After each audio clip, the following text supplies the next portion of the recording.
गार डोंगराची हवा न बाईला सोसना गारवा. गार डोंगराची हवा न बाईला सोसना गारवा.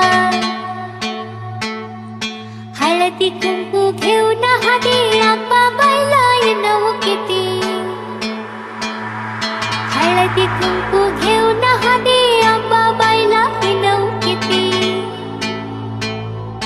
देवीला आंबा